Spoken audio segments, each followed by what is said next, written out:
Hi, welcome to the lecture on Chapter 8.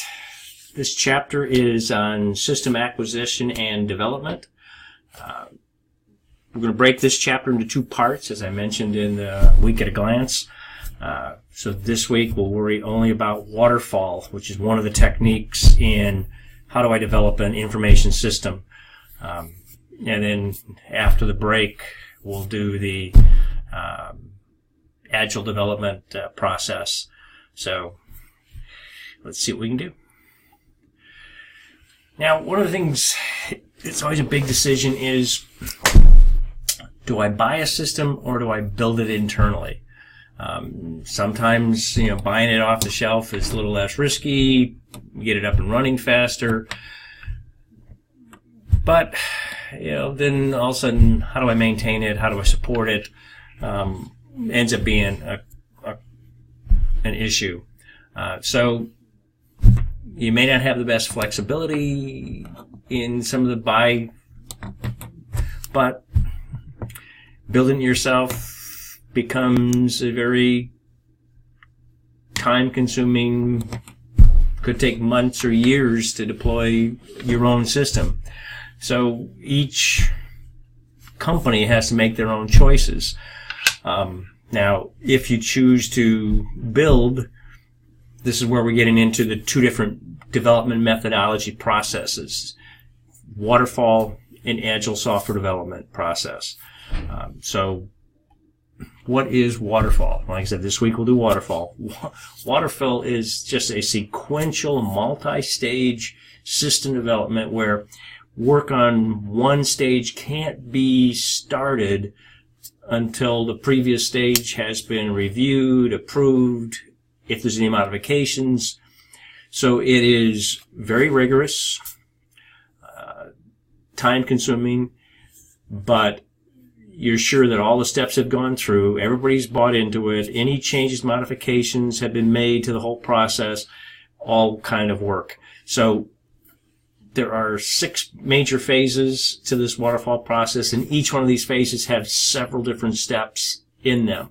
So we're going to go through each one of these phases and briefly talk about what's involved in each one. Here's your advantage or disadvantage of the waterfall. Yeah, I get a formal review at the end of each phase. Allows me control. But disadvantage is it may not be what the users want. I've got an internal check. I don't have all the external. Excuse me. Now, reports, a lot of documentation, so you know exactly what's going to. You got a lot of paper trail, so people know what to do. Well, but again, also the user needs have no avenue back in. And then, of course, the intermediate products, that need review, which is positive. But again, it may mean users can't easily review intermediate product. They only see the end user. So the user of your product end up being the last one to get it. And if you miss the boat in the early stages, you may have some very upset customers. So let's look at the first phase, system investigation. This is the initial phase. It's basically the whole purpose is to get an understanding. What am I trying to build? There's several steps in here, and we're going to quickly go through each one of these. But basically, I want to look at the request for the investigation. I mean, you're going to find a lot of different forms and checkpoints and checklists in this whole process. So it's a very well thought out, laid out process.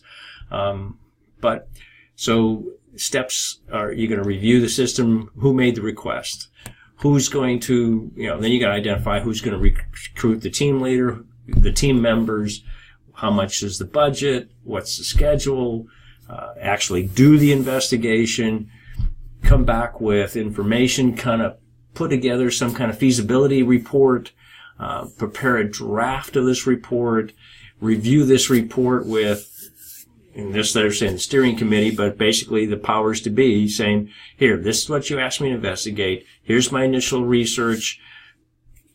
Here's my report.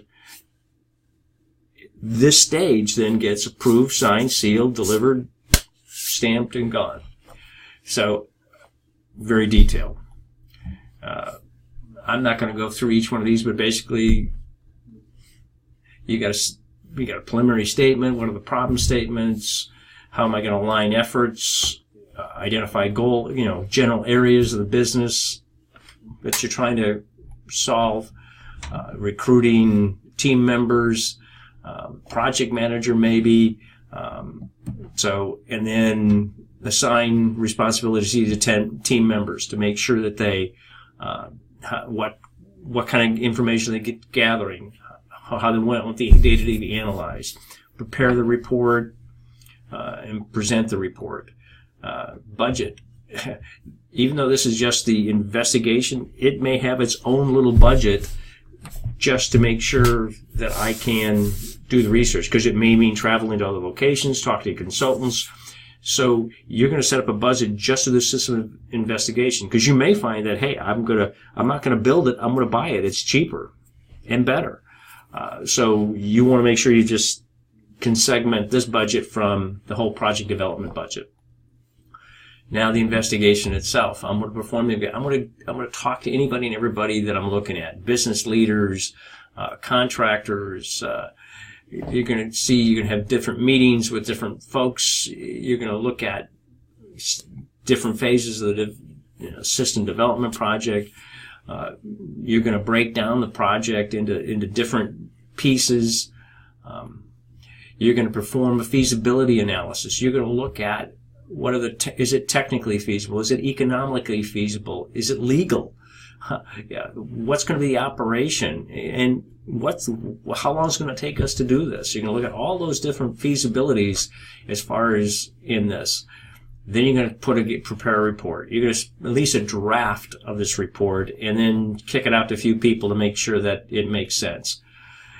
You're going to then review the results with the leadership team, the steering committee, and use that information to go to the next report.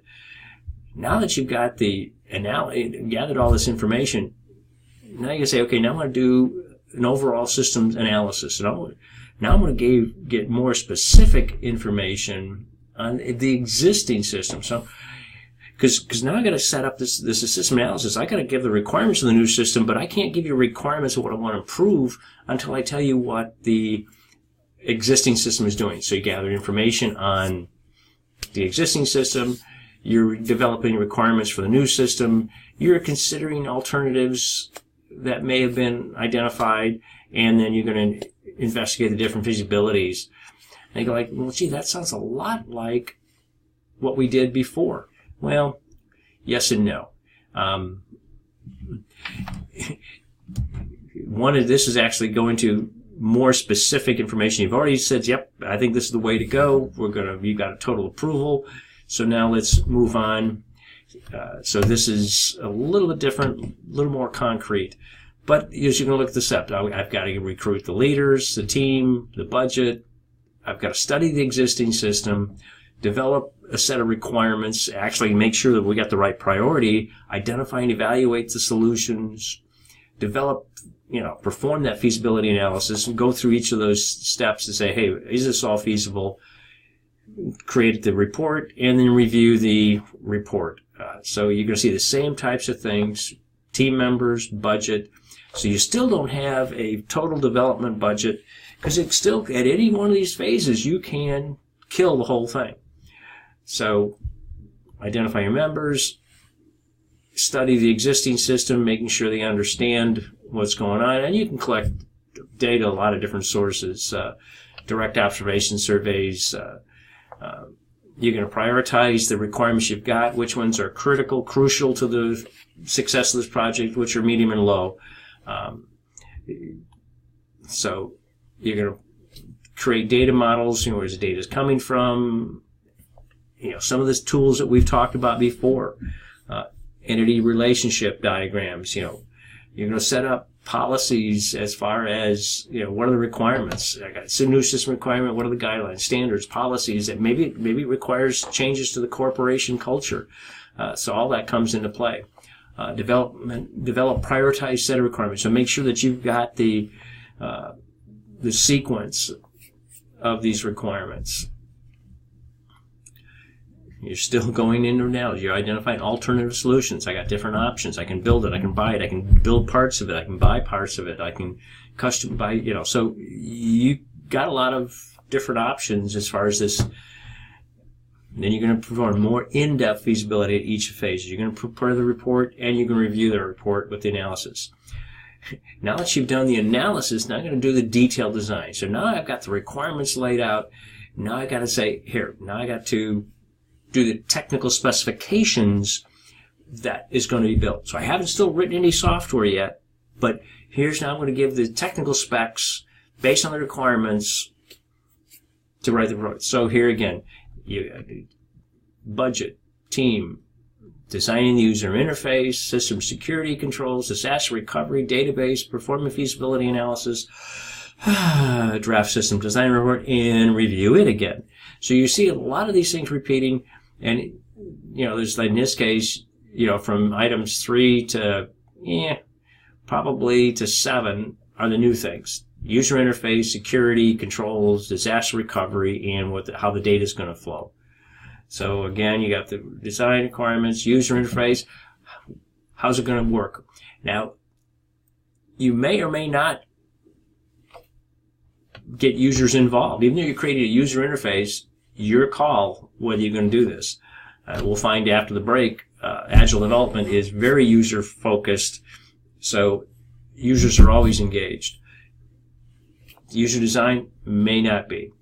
Now, design of security and controls, you're looking at hardware, software, database, telecommunication, internet operations. All of these things need to be looked at as far as the secure. Are they secure? Disaster recovery.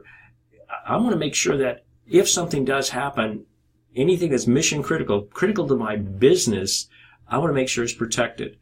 So I want to document what happens to my hardware, software, data, the networks, facility in an event of a disaster. And all that's part of before I've even laid, told the developer to put pen to paper. So I got to design the database. I got to perform the feasibility, go through all the same level of feasibility, making sure that it all matches up, agrees with the original feasibility study.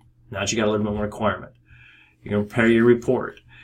Then you're going to review it with the steering committee. Now I'm going to build it. I'm going to write code. I'm going to create test data. I'm going to perform unit testing, which is just a small part of the testing. So you're going to go build through the screens, menus, reports, technical user documentation, create and load the data. I may have to read old data, put new data in, modify it, merge the data.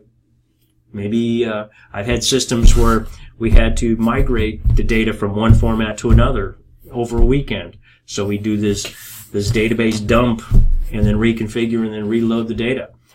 Unit testing, basically it does the individual program work by that it was designed to do. Not the entire system yet, just the small piece, just one small feature or function does it work.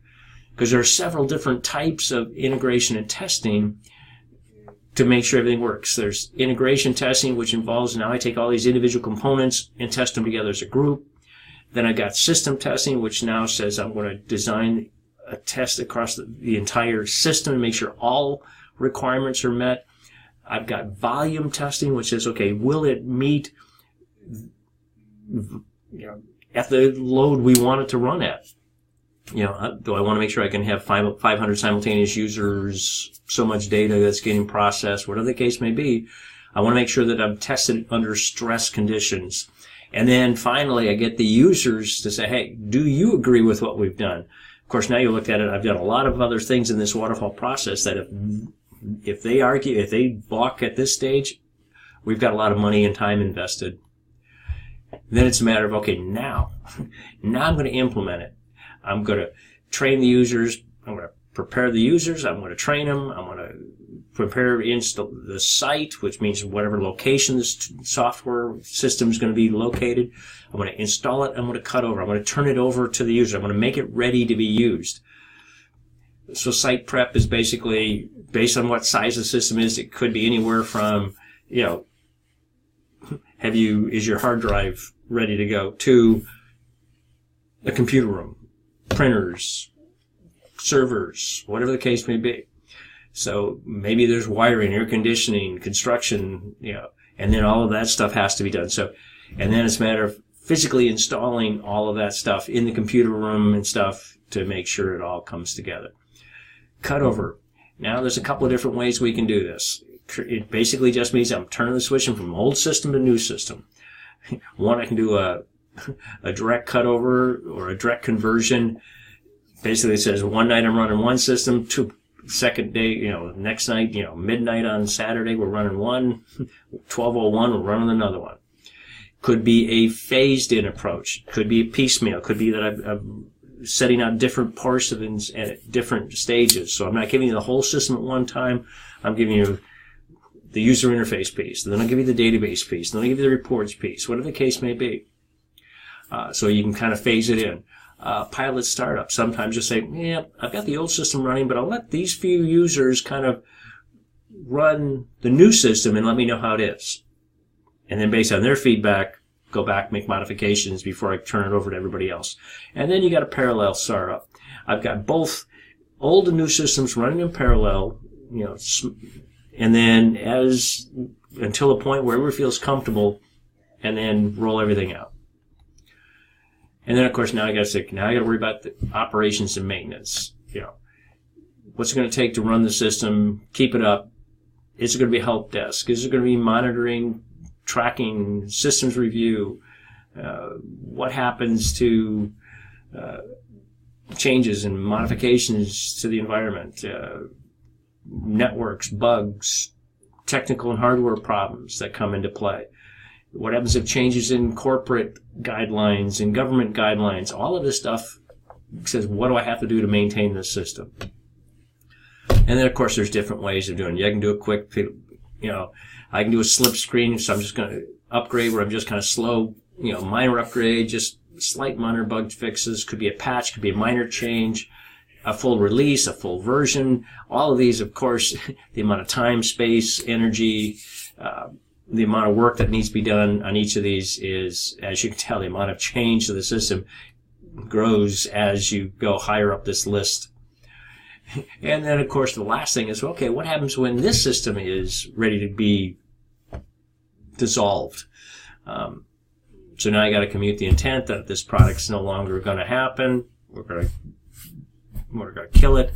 We're going to terminate contracts with vendors, make the backup to the data. We're going to delete all sensitive data, dispose of hardware. So all of those things come into play when you're dealing with a waterfall. So you can tell it's a very detailed process,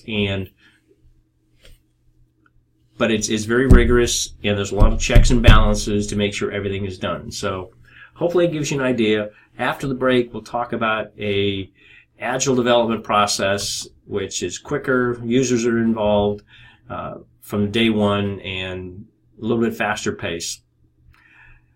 Talk to you later. Bye-bye.